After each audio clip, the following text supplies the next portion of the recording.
네, 이제 윤 총장의 선택만 남은 상황입니다. 지금까지대로라면 검사장들의 의견을 반영해서 윤 총장도 수사 재지휘를 요청할 가능성이 커 보이는데요.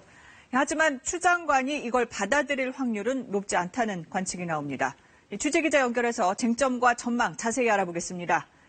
이재희 기자, 이 법무부와 검찰의 입장 계속 평행선이네요.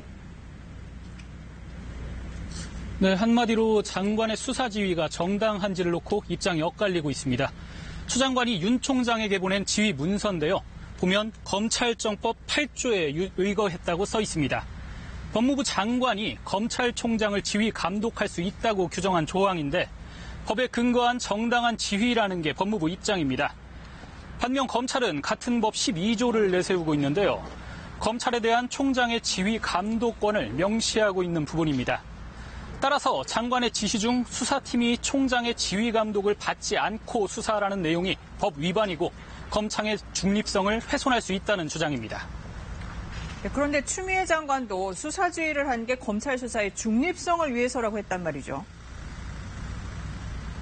네, 맞습니다. 따라서 관건은 추 장관의 지휘가 적법한지 여부가 될 텐데 이 또한 입장이 엇갈립니다. 추 장관의 지휘 문서를 보면 공정한 수사를 위해 수사팀이 독립된 수사를 해야 한다는 내용이 있습니다.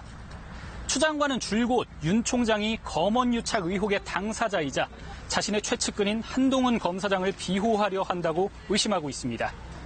해당 사건 지휘를 대검 부장회의에 맡기겠다던 윤 총장이 독단적으로 자문단을 소집하려 하는 등 공정성에 의문이 제기돼 지휘권을 발동했다는 겁니다.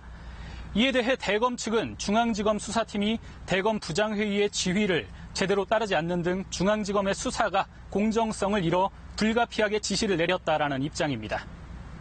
이 기자, 그럼 이번 사태 앞으로 어떻게 진행이 될까요? 우선 전문수사자문단 중단은 회의에서도 이견이 없었던 만큼 따를 것으로 보입니다. 문제는 검언유착 의혹 수사에서 총장은 손을 떼라라고 한 부분인데요.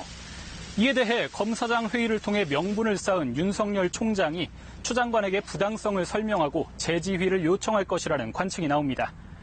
하지만 추 장관이 이를 받아들일 가능성은 매우 낮아 보이는데요. 결국 윤 총장이 어떤 방식으로든 장관의 지휘를 받아들이지 않을 경우 지시 불이행으로 판단하고 지휘를 다시 내리거나 감찰 등 징계 절차에 들어갈 가능성이 높습니다. 이럴 경우 윤 총장의 거취 문제를 둘러싸고 논란이 커질 것으로 보입니다. 제3자의 판단을 받는 방법도 있지 않습니까? 네, 맞습니다. 그래서 헌법재판소 판단을 받아보자는 얘기도 나옵니다. 권한쟁의 심판인데요. 헌법상 국가기관 사이에 권한 침해 다툼이 있을 때 헌재가 가려주는 겁니다. 법무부 소속인 검찰청은 헌법상 국가기관이 아니라 권한쟁의 심판 대상이 될 수 없다는 의견이 우세하지만 이에 반해 헌법에서 검찰총장 임명에 대한 조항을 규정하고 있는 만큼 국가기관으로 해석할 수 있고 따라서 심판 청구를 할 수 있다는 반론도 있습니다. 지금까지 대검찰청에서 KBS 뉴스 이재입니다.